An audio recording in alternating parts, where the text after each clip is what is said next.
Hi, I'm Ben Modell. I'm a silent film historian and accompanist, and we're taking a look at Keaton's Cops to see how Keaton and his crew created comedy in this classic chase utilizing undercranking. In other words, shooting at a variety of speeds that were slower than the intended projected speed, and also adjusting the way they move and other props and cars and things move. The cranking speeds you'll see are estimated by me, but I'm figuring I'm pretty close in most counts. Let's take a look at some of the chase from Cops. Well, we're looking at one of the earlier sequences, and I estimate we're running around cranking at 16 frames per second. One of the things that we don't notice at projection speed is that when Joe's wallet drops, it goes right down where his leg is, and you don't really see it. So when Buster notices it, he's got to walk over and slide it over so we in the audience can notice it.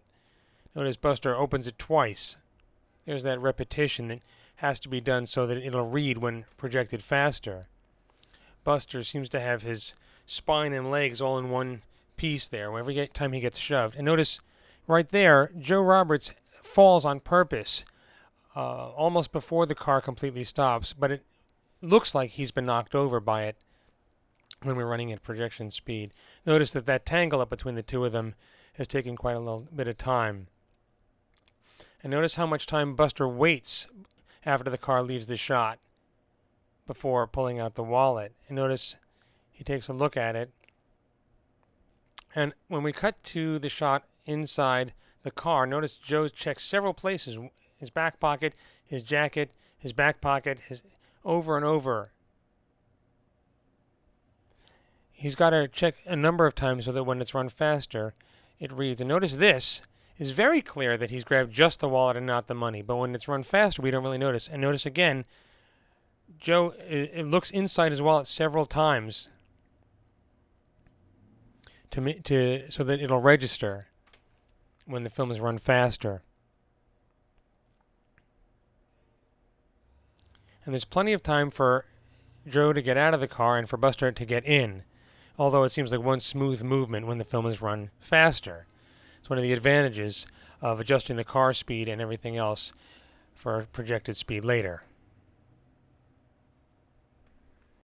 Here we are looking at the sequence that launches the chase, and we're cranking, I estimate, around 16 frames per second at this point. And here's the iconic anarchist. Notice Keaton's right index finger there. He's taking his time looking for a match in all of his different pockets.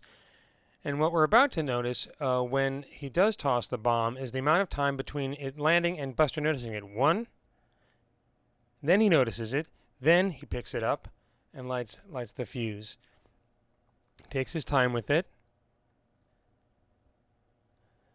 Virginia Fox clearly told exactly how to move, so everything would indicate clearly. And you'll notice in the next shot when Buster tosses the bomb, it actually explodes before it hits the ground. Now we're cranking at 14. This is 20. I guesstimated that by the speed of the smoke and the guys. So that one shot is at 20, and when the chase is on, we're back to cranking at 14 for action. And look how much time is taken up on screen by the cops running through the shot. We're still cranking at 14 here. You can really get a good look at people on the stands getting out of the way. This had to be rigged very carefully so the horse didn't get hurt. I see people running around and jumping over everything. This is at 8. The shot of everybody scrambling around and looking through the stuff is cranked at 8 frames per second. And you see the variety of speeds that are used in the shooting. We're back at 14 here, and notice how carefully that collapses. One piece then the other. We're back at 8 for this. And then we'll be back at 14 in a moment. We're back at 14 here. Watch the woman in the white jumping up and down frantically. Using a variety of speeds is one of the advantages of undercranking. You can shoot at any speed that you like, because when it's all shown faster, it all blends together. And notice the amount of time Keaton waited before everybody left the shot. Someone obviously let him know when everyone was out of the way. Now we're on to another part of the chase, and look how long this takes.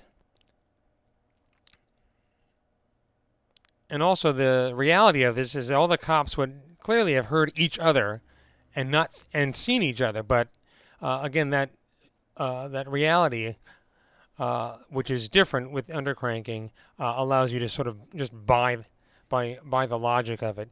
The other thing you'll notice in this sequence that when Buster slaps the other cop, he leaps in the air and lands on his back. The cars that are whizzing by would have clearly hit him, so he had to leap in the air and land on his back. That's a classic move that everybody seems to do. It seems to be part of their bag of tricks.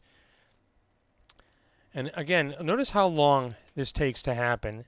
And again, there's that reality. Buster, as long as Buster doesn't show us, he hears all those cops behind him, there is no sound. And he has clearly leapt off of some sort of a trampoline to land in the shot like that. Notice the amount of time the cop takes before each move, a little pauses he puts in. And all the bystanders are walking by like nothing's going on. Now watch Buster. He leaps in and ducks his head under. Yeah, he's clearly jumped into trunks and ducked out of sight many, many, many times. And he's got that perfectly choreographed. He's crouching on his knees so he can pop up here. And watch the pauses that are put in the rhythm of this bit here. 1, 2, 3, then he takes off again. Again, look at the amount of time that's taken here. And this cop actually jumps before Buster hits him, but they do collide midair. And here's the infamous shot where Keaton just gets pulled out of the frame. We're going to look at that a lot slower in a moment, but this is what it looks like in real time. So it was still pretty amazing. Here it is at about maybe 4 or 5 frames per second. You see Buster puts his right leg out. It's almost like he's jumping into a cartwheel and propelling his body into the air. Let's take a look at that one more time. He turns his leg and rolls onto it, leaping into the air. Still pretty dangerous. Don't try this at home. Again, here is an instance of something where we're waiting, and boom. Stop, pause, and he takes off. Moving on. Here's someone I refer to as Officer Cutaway. And again, at cranking at 14, we see how long it took them to run through this shot, and how almost clumsy it may seem. But when projected faster, it's like a stream of policemen rushing through the streets. Accentuated in this shot by using a wider lens and having people run right past the camera. Again, we're waiting and waiting, and here comes Buster, followed by all the policemen. Now we can hear them, because it's part of the plot. But you see how much screen time is eaten up and how long it took them to shoot this. This is just one of the takes. And how much time it takes for everybody to sort of cram in. You know, it takes quite some time to get everybody to cram into that little space. So there's a cut, and we have another, maybe the same bunch of policemen running through this shot. Running through this shot again. And cramming into that doorway. But it takes quite a long time. You can see the shadow on the ground in the foreground there, how late in the day it might have been. Buster comes out. It almost seems like he's taking his time, but he can, because we're cranking it at one speed and projecting at another. Takes his time looking at everything and before dropping the keys in. And here's Virginia Fox. One of these days, those 8 frames are going to turn up somewhere. Notice how much time he's taking. All those little pauses in there so everything reads. And you'll notice that Keaton leaps into the air as he's grabbed by the policeman at the end of the shot. And jump. And that's Cops in real time.